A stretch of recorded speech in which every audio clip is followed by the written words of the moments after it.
Welcome to Katarina's Infamy. I'm your host, Katarina Lee Waters, and first things first, it has been announced that Vince McMahon is bringing back the XFL. I'm bringing this up because I can only imagine that Vince watched my show on the topic failure earlier this year, and he decided that even though the XFL was widely regarded as an epic failure, he's going to try again and fail better.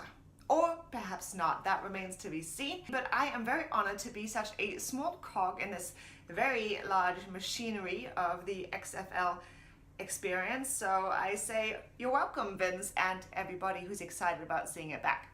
I am joking, of course, but in all seriousness, I do admire the tenacity of Vince McMahon, who has decided that, yes, he believes in this idea so much, he's going to bring it back, he's putting his own money into it, and this time it will be a success. And perhaps it will. I hope for the best, and perhaps I will watch it this time. But now onto the topic of the week. We are talking about rejection.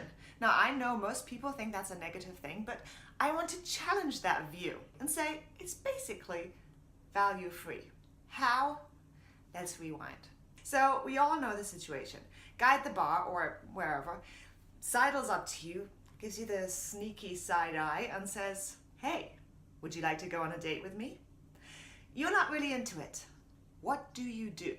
Now, I have this discussion a lot with a friend of mine whose name shall not be named so as to protect the innocent. And he thinks that in those cases, I should make up an imaginary boyfriend so as to spare the poor man an embarrassment. To this, I say, no, no way, ne pour absolument non. Why should I have to lie just to make him feel more comfortable? And by the way, to anyone who might benefit from this, if you come up to me and ask me if you can have my number, and I smile ever so sweetly and I say, "No, I'm sorry," please stop asking why. That is pretty much the only situation where I will potentially invent a boyfriend or husband, because otherwise sometimes that conversation will not end, and it is infuriating. Guess what? I don't need to give you a reason. I can just say no, and that should be enough. You should just say, "Thank you for the information. I'll be on my way." Now you might think that's a cruel attitude to have. You might agree with my friend thinking we should let each other down gently. But here's my point. It shouldn't be a big deal in the first place. We've somehow created this culture where it is important to be the most attractive, the most desired. And if somebody doesn't like you like that, you somehow think you're a failure or not good enough. And that is, pardon my French, plain bullshit. The fact is, not everyone is going to like you like that, and it's okay. We all need to accept that into our lives with more dignity and more grace than we have so far. I have asked men out on dates, and believe it or not, some of them have turned me down. And I loved it. Okay, fine, it's a lie. I didn't love it. Initially. I mean, does it sting a bit? Yes. Does it bruise the ego? Of course. But in the long run, it's much better to have a clear answer than to be constantly wondering what if. And I genuinely feel if we could train ourselves to not only say no, but to accept no more casually and not get all worked up about it, we would all be much better off.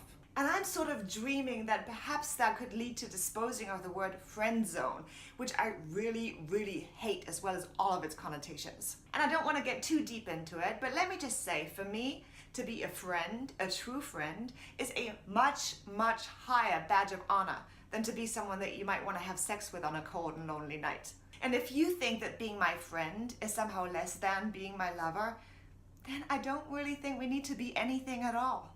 And that was my topic for the week. If you have any thoughts on rejection or the word friend zone, two equally hot but differently shaped potatoes, chips and crinkle cut chips, please do leave them in the comments below. Email me info@katarinasinfamy.com or tweet me at katarinasinfamy, #katarinasinfamy. And of course, please do subscribe to my channel for more philosophical musings of the infamous kind. Thank you so much for watching, and I hope to see you all again soon.